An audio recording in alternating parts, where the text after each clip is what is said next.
ಇದು IPS ಅಧಿಕಾರಿಯೊಬ್ಬರ ನೋವಿನ ಕತೆ.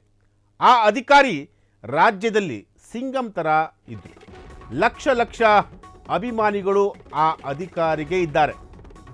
ಅಂತ IPS ಅಧಿಕಾರಿ ಈಗ ನೋವಿನಲ್ಲಿದ್ದಾರೆ. ಯಾವ ಕಾರಣಕ್ಕೋಸ್ಕರ ಆ IPS ಅಧಿಕಾರಿ ನೋವಿನಲ್ಲಿದ್ದಾರೆ? ಹಾಗಾದರೆ ಆ IPS ಅಧಿಕಾರಿಗೆ ಆಗಿದ್ದೇನು? ಯಾರ ಮೇಲೆ ನೋವು? ಎಸ್, ಇದು IPS ಅಧಿಕಾರಿಯೊಬ್ಬರ ನೋವಿನ ಕತೆ. ಆ ಅಧಿಕಾರಿ ರಾಜ್ಯದಲ್ಲಿ ಸಿಂಗಂ ತರ ಇದ್ರು. ಲಕ್ಷ ಲಕ್ಷ ಅಭಿಮಾನಿಗಳು ಕೂಡ ಆ ಅಧಿಕಾರಿ ಸಂಪಾದನೆ ಮಾಡಿದ್ರು. ಅಂತ IPS ಅಧಿಕಾರಿ ಈಗ ನೋವಿನಲ್ಲಿದ್ದಾರೆ. ಹಾಗಾದರೆ ಆ IPS ಅಧಿಕಾರಿಗೆ ಏನಾಯಿತು? ತನಗಾದ ನೋವಿನ ಬಗ್ಗೆ ಬೇಸರವನ್ನು ಕೂಡ ಹೊರ ಹಾಕಿರುವಂತಹ IPS ಅಧಿಕಾರಿ. ಆ ಅಧಿಕಾರಿ ಬೇರೆ ಯಾರೂ ಅಲ್ಲ, ರವಿ ಡಿ ಚೆನ್ನಣ್ಣನವರು. ಹಾಗಾದರೆ ರವಿ ಡಿ ಚೆನ್ನಣ್ಣನವರಿಗೆ ಏನಾಯಿತು? ಯಾಕೆ ಅವರು ನೋವಿನಲ್ಲಿದ್ದಾರೆ? ಅಂದರೆ ಅವರ ಒಂದು ರಿಯಾಕ್ಷನ್ನು ಅಥವಾ ಅವರ ಒಂದು ಹೇಳಿಕೆ ಸೋಷಿಯಲ್ ಮೀಡಿಯಾದಲ್ಲಿ ವೈರಲ್ ಆಗ್ತಿದೆ. ನಾನು ಸಿಕ್ಕಾಪಟ್ಟೆ ನೋವಿನಲ್ಲಿದ್ದೀನಿ ಅಂದರೆ ಎಸ್, ಇದು IPS ಅಧಿಕಾರಿಯೊಬ್ಬರ ನೋವಿನ ಕತೆ.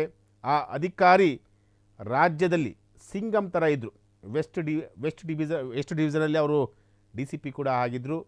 ಜೊತೆಗೆ ಚಿಕ್ಕಮಗಳೂರು ಈ ಒಂದು ಭಾಗಗಳಲ್ಲೂ ಕೂಡ ಕೆಲಸ ಮಾಡಿದಂತಹ ಅಧಿಕಾರಿ, ಒಬ್ಬ ನಿಷ್ಠಾವಂತ ಅಧಿಕಾರಿ, ಖಡಕ್ ಆಫೀಸರ್, ಪೊಲೀಸ್ ಆಫೀಸರ್ ಆಗಿ ಸಾಕಷ್ಟು ಹೆಸರನ್ನು ಕೂಡ ಮಾಡಿದಂತಹ ಅಧಿಕಾರಿ. ಆದರೆ ಒಂದಷ್ಟು 2-3 ವರ್ಷಗಳಿಂದ ಅವರು ಕಂಪ್ಲೀಟಾಗಿ ಅವರಿಗೆ ಸಾಕಷ್ಟು ನೋವುಗಳು ಕೂಡ ಆಗಿರುವಂಥದ್ದು. ಅದು ಯಾರು ನೋವು ಕೊಟ್ಟರು ಅಂತಂತಂದರೆ ಎಸ್, ರವಿ ಡಿ ಚೆನ್ನಣ್ಣನವರು ಸದ್ಯ ಅಗ್ನಿಶಾಮಕ ಇಲಾಖೆಯಲ್ಲಿದ್ದಾರೆ.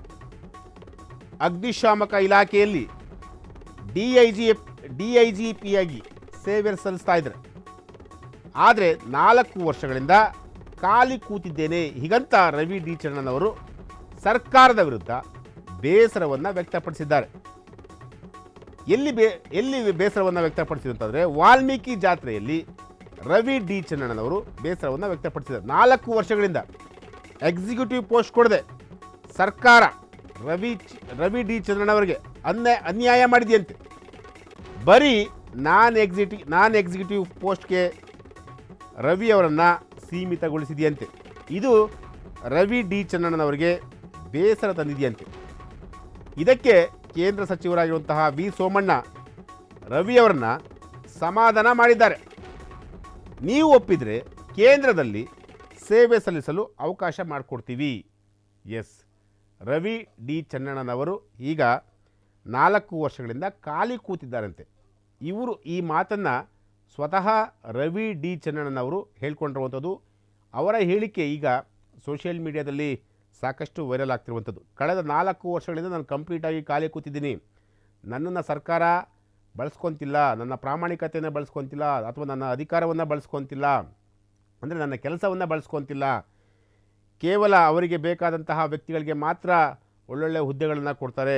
ನನಗಿನ್ನೂ ಕೂಡ ಬೆಂಗಳೂರಲ್ಲಿ ಕೆಲಸ ಮಾಡಬೇಕು, ಅಂದರೆ ಕಾನೂನು ಸುವ್ಯವಸ್ಥೆಯನ್ನು ಕಾಪಾಡಬೇಕು, ಅಥವಾ ಆ ಒಂದು ವಿಭಾಗದಲ್ಲಿ ಕಾನೂನು ಸುವ್ಯವಸ್ಥೆ ವಿಭಾಗದಲ್ಲಿ ನಾನು ಕೆಲಸ ಮಾಡಬೇಕು ಅಂತೇಳಿ ರವಿ ಡಿ ಚೆನ್ನಣ್ಣವರ ಆಸೆಯಾಗಿದೆ. ಸೊ ಆದರೆ ಎಲ್ಲೋ ಒಂದು ಕಡೆ ಅವ್ರನ್ನ ಕಂಪ್ಲೀಟಾಗಿ ಎಕ್ಸಿಕ್ಯೂಟಿವ್ ಪೋಸ್ಟ್ ಕೊಡದೆ ನಾನ್ ಎಕ್ಸಿಕ್ಯೂಟಿವ್ ಪೋಸ್ಟ್ಗಳಲ್ಲೇ ಅವ್ರನ್ನ ಮುಂದುವರಿಸ್ತಿರುವಂಥದ್ದು. ಸದ್ಯ ಅವರು ಅಗ್ನಿಶಾಮಕ ಇಲಾಖೆಯಲ್ಲಿ DIGP ಆಗಿ ಅವರು ಕೆಲಸ ಮಾಡ್ತಿರುವಂಥದ್ದು. ಅದು ಎಲ್ಲ ಒಂದು ಕಡೆ ಮತ್ತಷ್ಟು ಬೇಸರ ಆಗಿರುವಂಥದ್ದು. ಈ ಹಿಂದೆ ಕೂಡ ಕಿಯೋನಿಕ್ಸಲ್ಲಿ MD ಆಗಿ ಸೇವೆ ಸಲ್ಲಿಸಿದ್ರು. ಅದಾದ ನಂತರ CIDಗೆ ಬಂದರು. CIDನಲ್ಲೂ ಕೂಡ ಅವ್ರನ್ನ ತರಬೇತಿ ಸೆಂಟರ್ಗೆ ಅವ್ರನ್ನ ನಿಯೋಜನೆ ಮಾಡಾಯಿತು. ಈಗ DIGP ಆಗಿ ಅಗ್ನಿಶಾಮಕ ಇಲಾಖೆಯಲ್ಲಿ ಕೆಲಸ ಮಾಡ್ತಿದ್ದಾರೆ.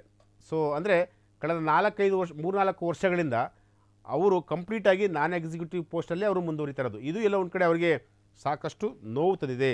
ಅಂದರೆ ಸರ್ಕಾರದ ವಿರುದ್ಧ ಅವರು ಈಗ ಬೇಸರವನ್ನು ವ್ಯಕ್ತಪಡಿಸಿರುವಂತಹದ್ದು. ಕ್ಷಣ ಕ್ಷಣದ ಸುದ್ದಿಗಳಿಗಾಗಿ ಫ್ರೀಡಂ ಟಿವಿ ಸಬ್ಸ್ಕ್ರೈಬ್ ಮಾಡಿ, ಲೈಕ್ ಮಾಡಿ ಹಾಗೂ ಫಾಲೋ ಮಾಡಿ. ಹೊಸ ಸುದ್ದಿಗಳ ನೋಟಿಫಿಕೇಶನ್ಗಾಗಿ ಬೆಲ್ ಐಕಾನ್ ಮೇಲೆ ಕ್ಲಿಕ್ ಮಾಡಿ.